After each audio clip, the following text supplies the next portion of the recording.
Le Mans race in France, the country that invented the first self-propelled vehicle. In 1966, Hill won the Indianapolis 500. I got it right. Let's go! Home to the world's biggest Let's go! The third leg. We lit. We done. What is going on, guys? It is JJ here, back with a new video, and today we're going to take a sort of more in-depth look at why Monaco is the biggest Grand Prix of the season. I hate that I now say it is Grand Prix instead of Grand Prix. This is all for you guys. It is all for you guys, the viewer. But today we're going to take a look at the sort of history of Monaco, the background, just me learning more info about why even the Monaco Grand Prix is such a big deal. So yeah, let's get into the video. As well, guys, you can find the original video down in the description below. Gentlemen, start your engine. In the wide world of car racing, there's a feat called the Triple Crown. It's when a driver wins the sport's 3 most prestigious races, and only one has ever. The Triple Crown of Motorsport. I'm gonna guess what it is before. So Monaco Grand Prix, Indy 500, Le Mans. That's what I'm guessing is gonna be the big 3. That's just what I'm guessing. I'm not 100% sold on it, but that's my guess for sure. Ever done it. A British driver named Graham Hill. In 1972, he won the 24 Hours of Le Mans race in France, the country that invented the first self-propelled vehicle. In 1966, Hill won the Indianapolis 500. I got it right. Let's go! Home to the world's biggest. Let's go! The third leg. We lit. We double lit. Isn't in a place known for making cars. In fact, it's a country that's impossible to see on its map. It spans only 499 acres, and only 39,000 people live there. Yet it's home to the most important of the Triple Crown races, the most picturesque road race, the most glamorous, most demanding circuit, perhaps the most difficult, the Monaco the Monaco Grand Prix. It's 78 laps around a course unlike any other on Earth, where some of car racing's greatest moments have happened. Graham Hill, despite being the only Triple Crown winner ever, is nicknamed Mr. Monaco because he won this race 5 times. So how did Tiny Monaco create the world's most prestigious car race? He's the only Triple Crown winner ever? That is insane to think about. I did not, wow. That's pretty nutty, actually. actually. Second smallest country, spanning just 2.2 square kilometers. In 1297, the Grimaldis, a prominent Italian family, seized this area, called the Rock of Monaco, from a rival family. But over the centuries, it was controlled by the Spanish, the Sardinians, and the French. In 1861, the French finally recognized its sovereignty with a treaty, keeping the Grimaldis in power as monarchs. Around the same time, the gas-powered automobile was invented, and in a few decades, Europeans were obsessed with racing them. Car manufacturers like Mercedes, Bugatti, and Peugeot would pitch their fastest models against each other. And countries began hosting national races called the Grand Prix. In the 1920s, the Automobile Club de Monaco set out to create their own Grand Prix. They already hosted the Monte Carlo Rally, where drivers would begin all over Europe and finish in the heart of Monaco, called Monte Carlo. But when the club tried to make that race the Monaco Grand Prix, they were denied. International rules held that the country's Grand Prix course had to exist entirely inside its borders. Easy for most, but a serious challenge for tiny Monaco. So they used all the space they had, thereby creating one of the world's most unusual courses. One of the most gorgeous, to be fair. One of the most Grand Prix gorgeous. courses were set in the countryside on roads built just for racing. But Monaco's course ran right through downtown Monte Carlo, Street on circuit. regular streets, up a cliff, under a tunnel, and just feet from the harbor. Most Grand Prix courses included long straightaways, where drivers could use speed to overtake each other, and wide corners with runoff space where they could pass each other. But the Monaco course had very short straightaways, and the corners were perilously narrow, meaning attempting a pass here meant risking a crash. This generated a new style of racing, where having the fastest car wasn't as important as having the most skilled and daring driver.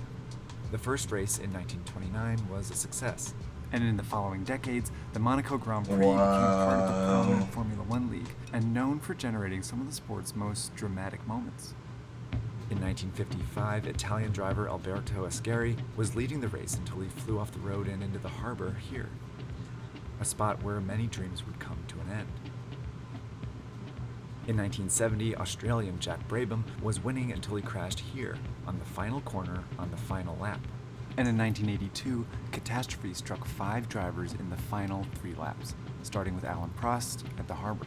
And as Prost goes into the tunnel, he is now on his way to his 6th Grand Prix victory. And there goes Prost! Then Riccardo Patrese at the hairpin turn. Well, Riccardo Patrese now has all the pressure off. He only has to cruise around the finish, and he's sliding, and he's lost it. Then it was Didier Pironi's turn in the tunnel. Wow, Patrick what the Pironi. heck? What is happening? Into the tunnel for the last. Is that Pironi stationary? It is! My goodness! He must have run out of petrol. And Andrea de Cesaris's at the casino. And that is De Cesaris's car.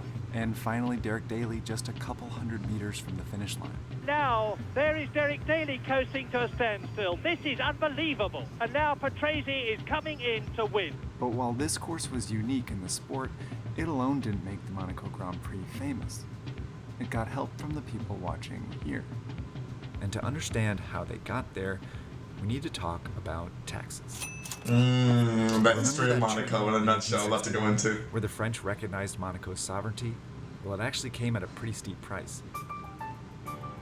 Previously, Monaco included all of this area, where citrus farms brought in most of the country's revenue. But in 1848, the people here rebelled against the Grimaldis, partly because taxes were so high. So to save their kingdom, the Grimaldis signed that treaty, giving France all this territory in exchange for their sovereignty and 4 million francs. But it left Monaco tiny and broke. To bring in money, the Grimaldis hatched a plan to offer Europeans something they couldn't get at home. At the time, many countries were passing laws that restricted gambling, so the Grimaldis had a casino built, eventually named the Casino de Monte Carlo. Oh, the Monte Carlo Casino, yeah, that's so It struggled sick. at first, but when a railroad was built connecting it to France, it boomed. By 1869, the casino brought in so much revenue that the Grimaldis stopped collecting taxes from its citizens. This was another opportunity to offer Europeans something they couldn't get elsewhere. Tax rates were rising in most European countries, especially on the rich. Monaco offered them a place to stash their fortunes.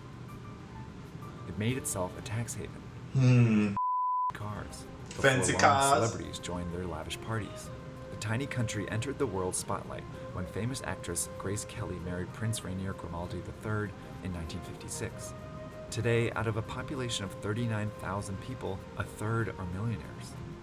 But only about 9,000 are native Monegasques, meaning the rest are foreigners, here to enjoy the low taxes and the parties. The biggest of the year is the Grand Prix.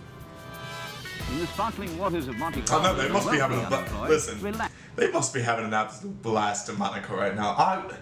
I would never actually want to go, I feel like, because, I mean, obviously we ain't got that type of money, but, like, I feel like it's just all a giant show.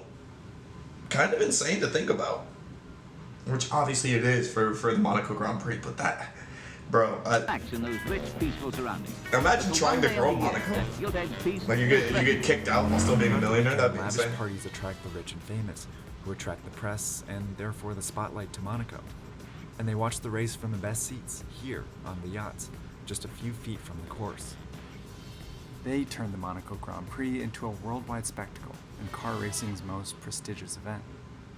With its hazardous twisting course, the Monaco Grand Prix is known as the race of 1,000 corners. Brazilian driver Nelson Piquet used to say that the Monaco Grand Prix was like cycling around your living room, meaning it's too tight. In the last 90 years, the course has only changed in minor ways. In fact, if it was designed today, it wouldn't pass Formula One safety standards, because the cars have completely transformed. When William Grover Williams won the first Monaco Grand Prix, his French Bugatti averaged 84 kilometers an hour to set a lap record. In 2018, Red Bull Racing's Max Verstappen set a new record averaging 150 kilometers an hour.